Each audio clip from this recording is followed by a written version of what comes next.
I still remember the first time I held the keys to my BMW 3 Series. Navy blue, sleek, pristine. It was not just a car. It was 3 years of my life, compressed into metal and leather. 3 years of working 2 jobs, skipping nights out with friends, bringing lunch from home every single day. 3 years of watching my bank account grow slowly, painfully, one paycheck at a time. I bought that car with my own money. No loans. No help from family. Just me and my determination. I never imagined that 6 months later I would walk out to an empty driveway and hear my own mother say those words with a smile on her face. Before I tell you what happened next, I want to know, where are you watching from? Drop your city in the comments below. If you have ever felt like your hard work was taken for granted by family, hit that like button right now. And subscribe, because what my grandpa did to fix this situation, it is something every family needs to hear. Let me take you back to where it all started. The road to buying that BMW was not easy. I worked my main job at an accounting firm in Dallas from 8 in the morning until 5 in the evening, Monday through Friday. Then 3 or 4 nights a week I clocked in at a steakhouse from 6 in the evening until 11 at night. I carried plates, smiled at customers, cleaned tables until my feet ached. Weekends, if I had energy left, I picked up freelance bookkeeping work. Every dollar mattered. I stopped going to bars with my college buddies. I stopped ordering takeout. I meal prepped chicken and rice every Sunday for the entire week. My friends thought I was crazy. My coworker Derek asked me once, "Why are you killing yourself for a car?" But he did not understand. That BMW was not just a car. It was proof that I could build something on my own. It was a Saturday in April 2024. The sun was bright, the kind of warm Texas morning that makes you feel like anything is possible. I walked into the dealership with $28,000 ready for the down payment. My hands shook when I signed the papers.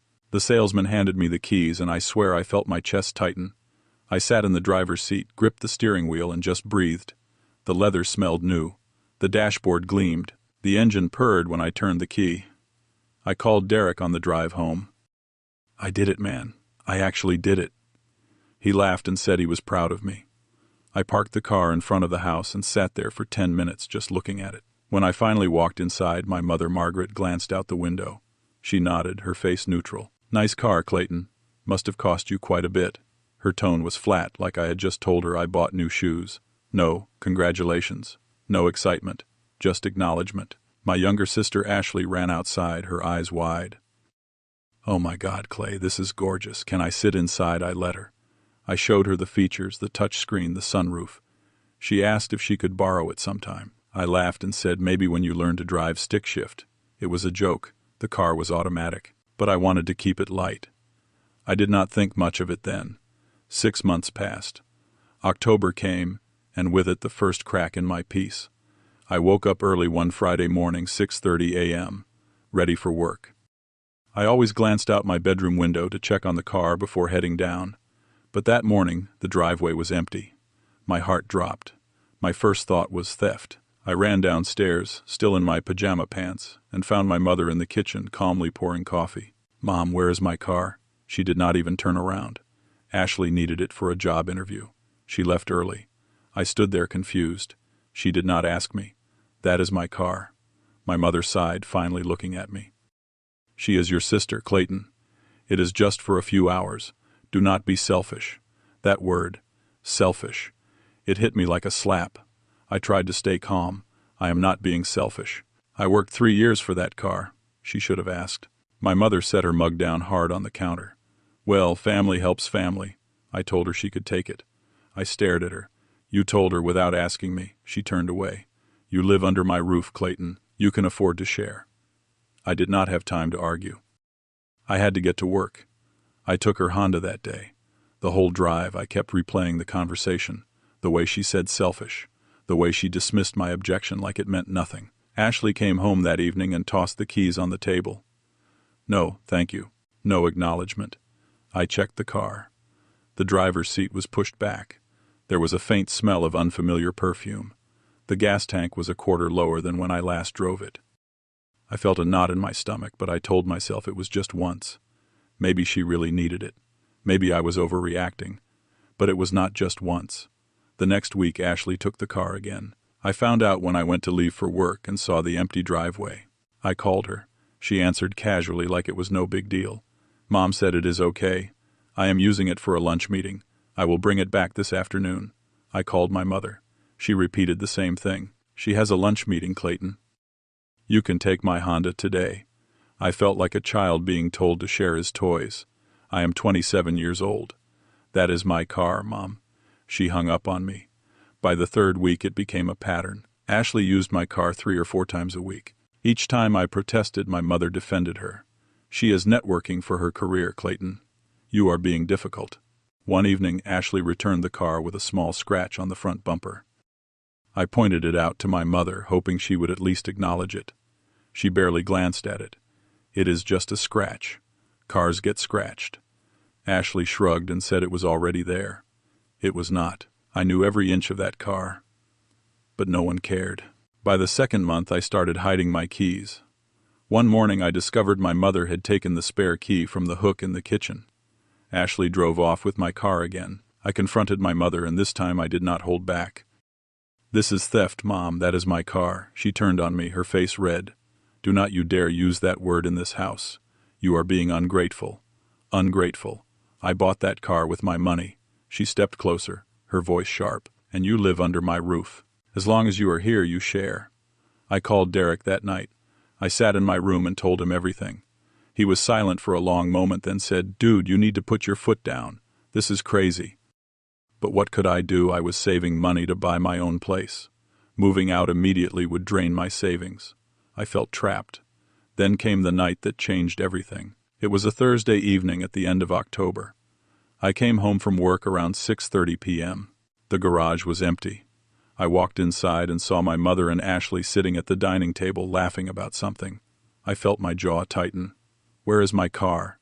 Ashley looked up, smiling brightly. "I am using it tonight." "Going out with friends." My voice came out harder than I intended. "No, I need it tonight. I have plans." Ashley pouted. "But I already told my friends I would pick them up." My mother stood up, her face stern. "Clayton, let your sister use the car. You can stay home." I lost it. I am sick of this. Every single week she takes my car without asking.